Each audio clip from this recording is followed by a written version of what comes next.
The night the CEO said it, the whole glass tower went quiet. It wasn't meant to be serious. It was a joke, sharp and careless, thrown into the air during a late company gala when nerves were loose and egos were high. "If you play Chopin, I'll marry you," she laughed, tapping her crystal glass, her eyes drifting toward the dusty upright piano that no one had touched in years. People chuckled, some rolled their eyes, and the moment passed, until a slow, trembling note rose from the far end of the hall and wrapped itself around every heart in the room. No one had noticed the janitor before that night. In a building filled with tailored suits and polished smiles, he blended into the background like a shadow. His name was Daniel, a quiet man in his early 40s, with calloused hands and eyes that seemed older than his face. He worked the night shift, pushing his cart through empty offices while the city of Toronto slept beneath the snow. Most people knew him only as the man who emptied their trash and mopped the floors they walked on without thinking. The CEO, Claire Whitmore, was known for thinking fast and feeling little. She had built her tech empire from nothing, surviving rooms full of men who doubted her, learning to protect herself with sarcasm and distance. Music, to her, was just decoration, something pleasant to fill silence. Chopin, especially, felt dramatic, impractical, indulgent. She hadn't expected anyone to take her words seriously. Daniel did. He stepped toward the piano slowly, as if afraid the moment might disappear if he moved too fast. His uniform was clean but worn, his shoes dull beside the shine of everyone else's. A few people whispered, assuming security would stop him. No one did. Claire watched with mild irritation, ready for the awkward interruption to end. Then his fingers touched the keys. The first notes were soft, almost fragile, but they carried a weight that stilled every breath in the room.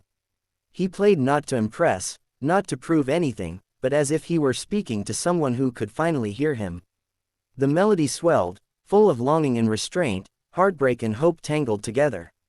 It was Chopin, yes, but it was also something more personal, shaped by years of silence and survival. Claire felt her chest tighten. She had heard Chopin in concert halls across Europe, played by celebrated musicians. None of it had ever reached her like this. Daniel's mind wasn't in the room anymore. He was 16 again, sitting in a freezing community center in Montreal, playing an out-of-tune piano while his mother waited for him after her cleaning shift.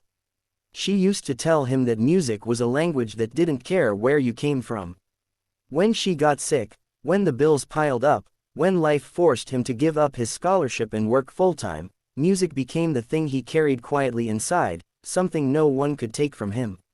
When the final note faded, no one clapped. Not because they didn't want to, but because they couldn't move. Claire stood frozen, the careless joke echoing in her ears. She felt exposed, as if her words had peeled back something raw. "Why?" she asked, her voice unsteady. "Why do you play like that?" Daniel looked at her, not with anger, not with hope, but with calm honesty. "Because some promises aren't jokes," he said. "And because music is how I remember who I am." That should have been the end of it. A strange moment at a company event. A story people would tell and exaggerate later. But it wasn't. In the days that followed, Claire found herself distracted. Board meetings blurred. Emails went unanswered. She kept hearing the music, not the sound, but the feeling of it. One evening, long after the office emptied, she wandered into the gala hall and sat at the piano. The keys were cold. She pressed one, then another, and stopped.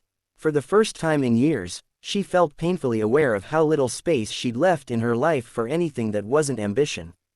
She started asking questions. Quietly, she learned about Daniel's past, his unfinished education, the way he worked 2 jobs when his mother was alive, the way he never complained.